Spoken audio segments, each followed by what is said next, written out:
What is up YouTube? This is AVAULT here, back in today with you guys another new Speed Duel deck profile video. Now if you guys watch the latest Speed Duel match of us playing the Dark Necrofear Inner Conflict deck against the Spellproof Armor deck, here is the deck profile as promised. So first of all, just so you guys know that this is definitely not a top tier deck. I know we've been covering a lot of top tier and competitive content lately on the channel, but just so you guys know, this is more sort of like a semi-competitive, I would say, slash fun deck, and I always just wanted to do a deck profile for Dark Necrofear simply because it's an iconic boss monster that Yami Bakura has been using in the iconic Duel Monsters show for Yu-Gi-Oh, and it just makes total sense. And yeah, I'm pretty happy that we made it work quite well overall. But anyways, as usual, before we jump into the deck profile, here's a quick card sleeve review. We're going to be using these Yu-Gi-Oh Dark Attribute sleeves to really match up with our Dark Necrofear. Really like the texture and patterns to really emphasize the Dark Attribute all the way from OCG. And as always, if you guys are interested in some of the OCGs that I feature on the channel, be sure to check out the AVAULT eBay store in the link description down below, and you can purchase some of those exclusive OCG sleeves. So be sure to check that out.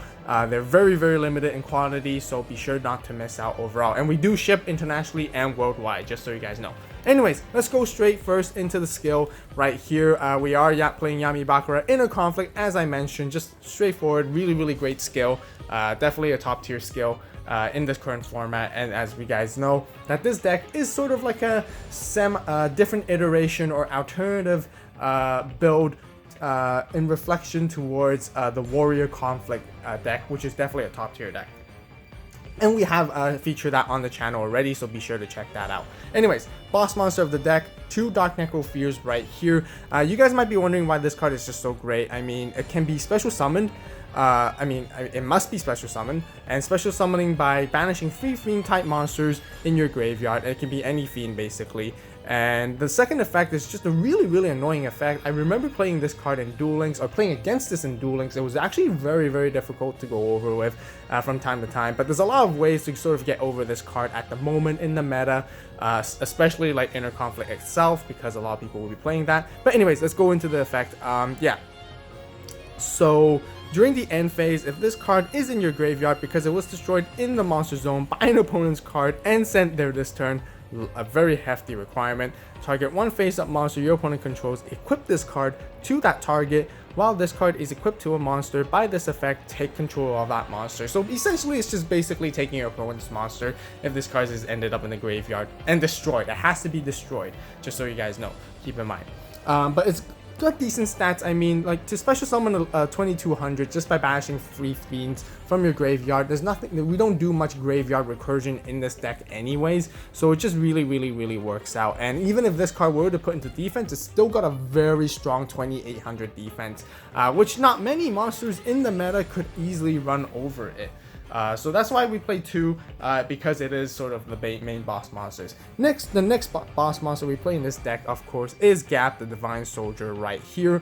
All monsters are changed to attack position. You guys know what this does essentially. It's a really powerful meta monster for a single tribute in this current format. Basic combo always, you want to use Inner Conflict to take your opponent's monster, tribute it to bring out Gap the Divine Soldier right there, and essentially you board wipe the opponent's monster and you brought out for yourself a really strong monster onto the board. Anyways, other really strong monsters that we play, of course, that are fiend type, just so you guys know, is Nildoria right here. We all know what this card essentially does. It pops monsters, and it's a fiend type, so it works out very well. We play Gilgarth, triple of them right here, simply because the best highest attack monster in the current game. We can't be playing Gearfried, we can't be playing Gaia, charging Gaia, simply because it's not a fiend type, it's not dark as well. So just so you guys know, this is a fully fledged dark fiend type of Inner Conflict deck here. So it's really fun to play, I have to say, overall, and I really like the concept. Last but not least, for monster, we play triple Sphere Kuriboh. Actually, I do apologize that we're not done with monsters yet, but yeah, 3 Sphere Kuribohs, really great hand trap, really great alert target, but we always want to keep it on our hands so we can always protect ourselves from attacks overall. We're not actually done with monsters yet. We actually play a lot of monsters in this deck, and I'll further explain why. Last but not least, for the 2 monsters, we played 2 Dark Mimics right here. Just a really good flip effect to have by drawing a card. You know, basic combo is you would set this monster. If your opponent attacks into it, that's totally fine. It flips, you draw a card, kind of similar to the Koichi, but a very weaker version overall. But if your opponent doesn't attack into it, for whatever reason, you can play around with them by making them thick as a Eudoria. You flip it up, and then you draw a card, tribute it to summon Gap the Divine Soldier, and there you go, another card in the graveyard that's Fiend type to meet the summoning requirements for Dark Necrofear. So that rounds up for the monsters. Yes, lots of monsters, and we're going to move on to the spells, and we're going to explain here why.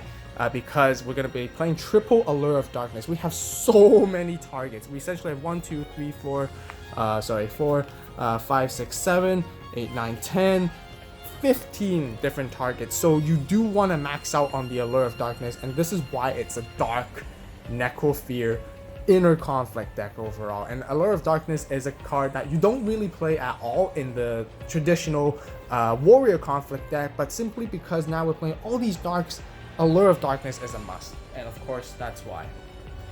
Next, we do play 2 Tribute to the Doom. Now I know many of you guys won't agree with me because you guys might think Offerings to the Doom is a better card than Tribute to the Doom. I do agree in most general cases, but for this specific deck, it actually works out really well because you often have those Fiend monsters in your hand.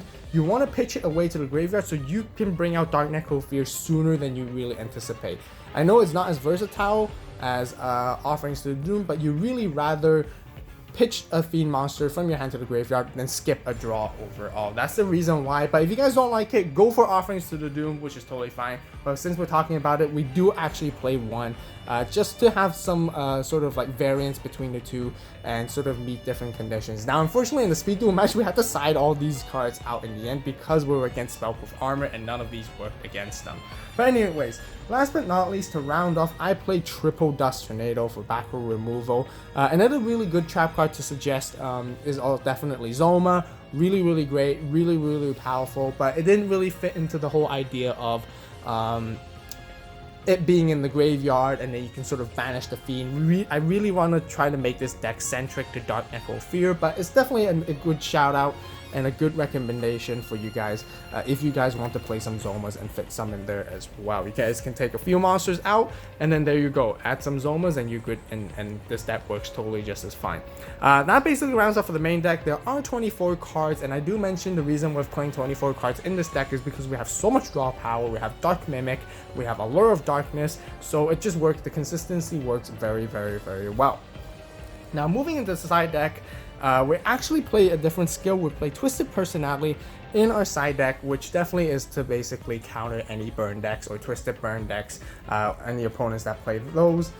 We play one more Offerings to the Doom. Depending on the situation, if we really need to pop a lot of the opponent's monsters, it's definitely helpful. Forceful Checkpoint. This card's not seen as much lately in this meta compared to before, but it's still a really good card to see your opponent's hand, discard a monster, and we also play one DD Crow for any graveyard decks that we might run into, although we really don't run into any in this current meta, so maybe you guys might not want to play DD Crow and play something else, which is totally fine. Golden Ladybug, of course, for burn decks as well. And last but not least, one Jar of Avarice to sort of help us recur resources if we get into any grindy games. Just so you guys know, you guys can play even more spell and trap card removals like Night Beams, Twisters, and such, or even Sidon Zomas if you guys prefer. A lot of options in this deck overall. So yeah, 6 side deck cards right here. Now, of course, last but not least, to round off, we do play 6 fusion monsters just in our extra deck, just so our opponent would respect and maybe potentially see there might be Awakening Dragon. Although nobody really pops any face down spell and trap cards in this current meta either, simply because they'd rather wait for it and then use Dust Tornado to pop like Nightmare Wheels and Zomas and wait for them rather than popping them beforehand in most cases. But anyways, you just want to put there as I mentioned, and I highly emphasize on channel overall all the time. But anyways, that basically rounds off the entire deck profile. Let me know in the comment section down below what do you guys think, what kind of cards you guys would suggest. I really appreciate your comments. And also, if you guys enjoyed it, be sure to hit that thumbs up button, like the video, and I really appreciate the support. And also consider subscribing to the AVAULT channel if you guys haven't yet. Lots of speed duel content on this channel as well as regular. Anyways, as always, thank you guys so much for watching. You guys have a great day, great night, wherever you are. See you next video, and this is AVAULT signing.